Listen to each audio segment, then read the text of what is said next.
Hello friends, welcome back to Trip Days. In the year 2013, I went on for a motorcycle trip, a solo motorcycle trip all the way from Kochi or Alua, my hometown, all the way to Hampi. From Hampi, I went to Goa and further drove down to Bangalore. So that was a road trip all about, and I had taken a lot of video footages with my GoPro camera, which I got it from my brother in 2013. And I have a lot of footages of that trip, and I made a short video about it based on the Motorcycle Diaries BGM. That was the only thing I did. So I thought I tell a story about the whole trip than limit it to a short video. My first motorcycle trip was a disaster. It was a motorcycle trip. It was a Hero Honda Splendor. Okay, trust me. I drove all the way from Goa to Kochi. First night, it was a monsoon. It was monsoon, and it was throughout the journey. It was raining. I still remember I had some books in my bag, and it all got wet and all. And the first night we stayed at Kasaragod, which is in mid of the route. And second day, me along with two of my friends, Nitin and Saki, when they hit the highway, they just went off. It was a CBC and a Pulsar, and I was left back, and I was trying to catch up with them, and it was a disastrous head-on accident with an auto rickshaw. That is if you can see, that is the stitch that you see. I mean, I don't know what happened, but I presume that the glass, the visor of the helmet probably could have gone, and this could have happened. So after that, I have gone for shorter trips within Kerala and Tamil Nadu, but not something which is longer. So I wanted to go. I was very thirsty for that trip, and I went on for this trip, decided for this trip in 2013. I got around 10 days of gap while I was switching jobs, and so I got all these accessories like knee pad, gloves, face mask, and all those things, and I got ready for the whole trip and started off from Alua. The trip went on like this. First day it was like from Cochin, Alua to Mysore via Wayanad. I stopped by Wayanad to visit a few places. Not few places, just a single place. I'll talk about it more. From first night it was Mysore. Second night I went to Chikmagalur.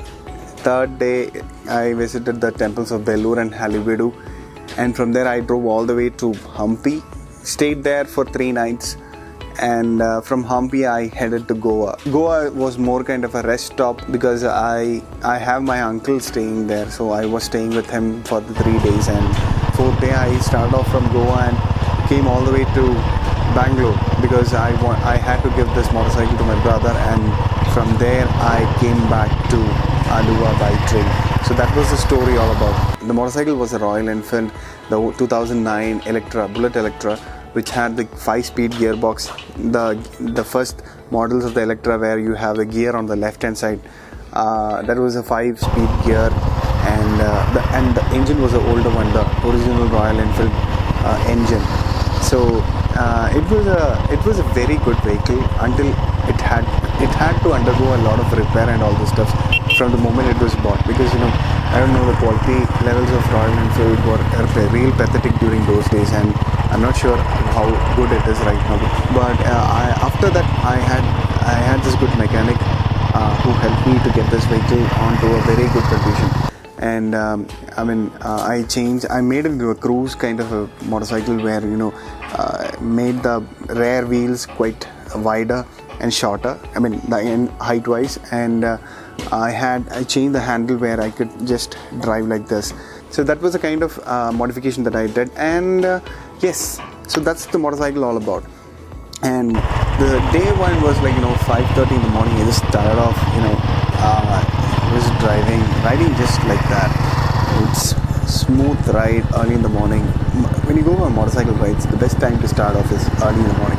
So I drove and all the way to Kozhikode, and from Kozhikode to Wayanad, and from Wayanad I had to put a stop to it was a continuous ride. I didn't even stop for breakfast. I don't know why, because I was not hungry. I was just focusing on the ride. I was so excited during those days. I just kept on riding, and then after that in Wayanad my intention was to visit a place called as Urava. Urava is an NGO focused into making handicrafts out of bamboo. It works more kind of a cottage industry, and they It is a combination of art and bamboo. That is the kind of place Oro was. I was so excited to hear. I heard about this from a conference and was excited to see them as well. So I went on to their place, and they were explaining about different kinds of bamboo, how different interesting handicrafts were made out of bamboo, and the story goes on like that.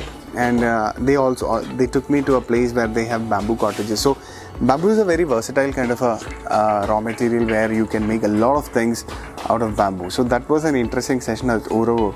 And further I drove to Mysore. So the thing is, as soon as you cross the border, the greenery of Kerala slowly disappears and you move more into a farmlands.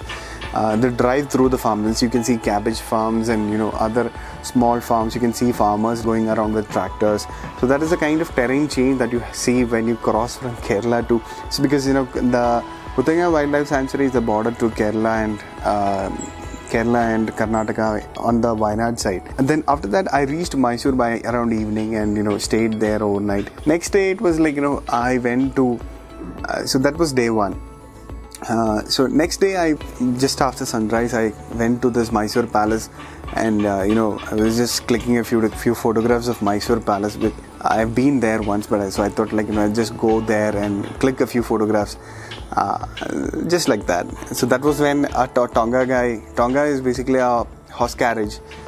He came in, we had a conversation for a long time, and he said why don't you come and go for a Tonga ride, I'll take you around the palace and all. So he went and took me around the palace. On the way he stopped by a temple, and he was just praying, and I was just seeing around all those things. And so that was the Tonga ride in Mysore. And after that I came back to the hotel, packed everything, had breakfast, and started off. Hassan was the next stop for me, scheduled stop. But the thing was I stopped somewhere for lunch, and there a person actually told me you have a different very specific temple called as so. I don't remember the name of the temple.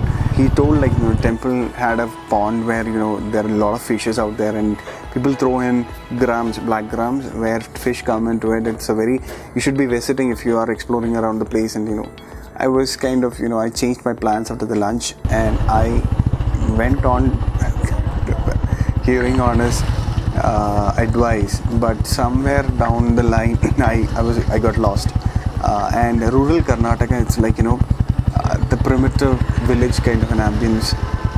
Roads are kind of rugged roads, and people don't know mostly Kannada, and people know very less Hindi or very less. English is out of question. Hindi, people don't speak Hindi in rural Karnataka, I believe. You have this country roads, not even tarred ones, and it was a very good experience. Mostly kind of muddy ride and a dusty ride, and that was it. And finally I reached Hassan by evening. So I was supposed to reach in an hour, and finally it took around 3 or 4 hours to reach Hassan. And from Hassan it was already late, and I thought Chikmagalur was somewhere close by, so let me just explore the evening twilight and drive down to Chikmagalur. And finally I reached Chikmagalur. I stayed there. I went in the evening room, went around the city, and I had some interesting local snacks and all. I don't remember, but it was very, very interesting local snacks. So I stayed there overnight, and next day morning I went to my plan was to go all the way to Hampi, and I initially went to Belur. Belur was kind of a 12th century Hoysala temple, the Chennakeshwar temple. It was, Chennakeshwar temple, I went to the temple. It was a very interesting place in terms of architecture, carving, sculpture, and I still remember the Gobra was still under some renovation happening there, and there were a lot of devotees inside the temple. So I was so amazed by the marvelous sculpture they've been doing, and a lot of these sculptures were destroyed during the invasion of Tipu Sultan, where he was mostly converting people and destroying temples, and many of the parts of the temple are destroyed, but you can still see a lot of them. Then we went to Halebeedu, which is around just 16 kilometers from there. Halebeedu is also a 12th century Hoysala temple. If you're going around that place, definitely it's a must watch. because the artwork is so impressive, interesting. The second temple was the temple at Halibedu is a temple where the deity is Lord Shiva, and you have one side you have a big Nandi statue erected there. So apart from that, you can see a lot of interesting carvings inside and outside the temple. Seeing around both these temples, I drove straight to Hampi. It was a long journey, and I still remember. It was quite hot, and I used to stop by to have that tender coconut drink and all. And finally, I reached Hampi by around evening, just after sunset. So in Hampi, the thing is I had this guide. I had booked this guide named Baswa.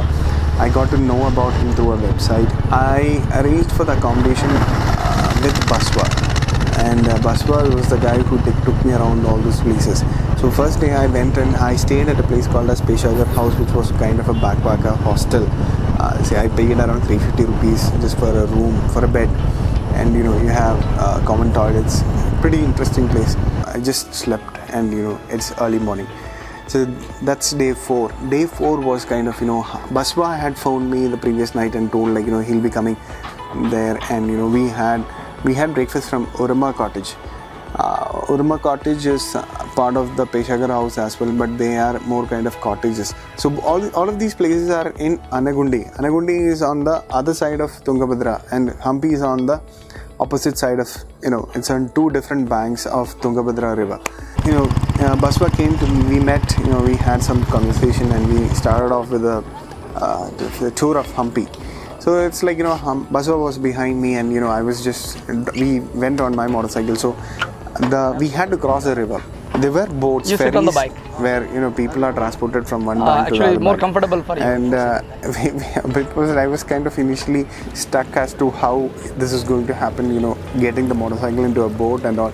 A lot of other people were also around. Then they just got all of their motorcycles into the boat, and Baswa also helped me, and we just took it and just kept it inside the boat, and we crossed the banks of Tungabhadra to Hampi.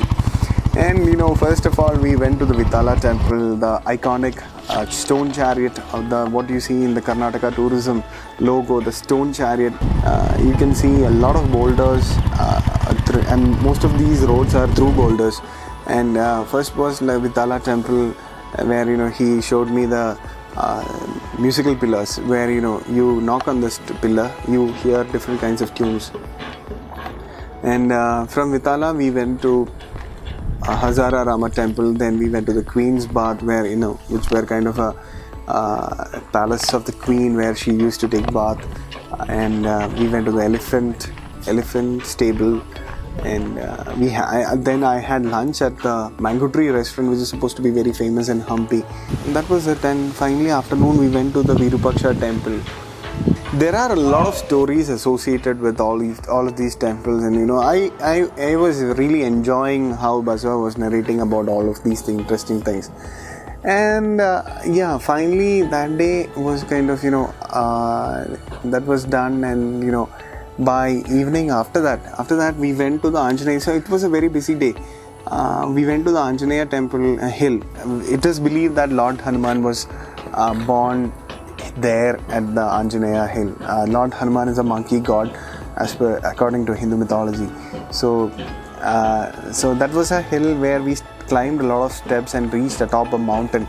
There was a temple there, Anjaneya temple there, and you can see the 360-degree view of the Hampi boulders and the Tungabhadra river. So that's kind of a bird's eye view of Hampi.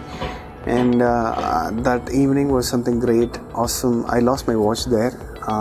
That I do remember that. Then so by evening we just got down, had a tea there, and we came back. Next day, Baswa took me to a sunrise point, and it was more kind of a rest day. And first night, second night, and third night also I was somewhere around in Hampi. Fourth day I went all the way to after a 4th day in Hampi, I went all the way to Goa. It was I started off early in the morning. I reached by noon through the Molam Ghats, the Ghat roads. You can see a lot of truck movement in that route, and the roads were really good. I went in through a tunnel and all, big tunnel. And I stayed in Goa for 3 nights. I didn't see beaches in Goa. It was very I just had to rest there and enjoy the leisure time in Goa. I had a few cousins there. We enjoyed some great time there, and finally it was I had to come to Bangalore because I need to give this motorcycle to my brother and come back to Alway. From Goa to Bangalore, I think it's around 600-650 kilometers, and I started off early in the morning. So it was like I didn't expect it to be like that because I didn't do any research about it. Until Hubli, it's kind of a drive through the forest and all. From Hubli to Bangalore, it's 6th lane, and there's nothing much to see other than the road. From morning till evening, just sit like this. Probably I think I could have read a newspaper. Probably I don't know. Trying to be a little sarcastic, it's nothing, it's more kind of a mechanical drive. There's nothing much to do, just drive, just hold it like this, a statue, and probably drink, sip water once in a while to, not to get dehydrated, and no shades, nothing. Once in a while you see some shops, a lot of truck movement, once in a while a car goes just zoomed like that. And so that's the time. For anybody who's going from Goa to Bangalore or Bangalore to Goa by road, just like a road trip, motorcycle, it's not worth it. Probably my intention was I had to take this motorcycle there, so I had to definitely go in. But otherwise, it's kind of dry ride. So that was a trip. I came in, gave the motorcycle to Matthew, my brother, and from there I came back to. From there, I took a train down to my starting point, Alwa. So that was a road trip story. Hope you enjoyed it. Giving you a slices of what the trip was all about, and I think you enjoyed it. And so more interesting road trip stories coming up. So stay tuned. Do like it if you really loved it, and if you have a love for travel, you should definitely be subscribing there. Click on that subscribe. Adjacent to the subscribe button, you have a bell icon. Probably if you press it, as soon as the video is posted, you will get a notification by email, or if you have a YouTube app, you can see that. So hope you enjoyed it. Thank you so much for watching. Have a good day. Bye bye.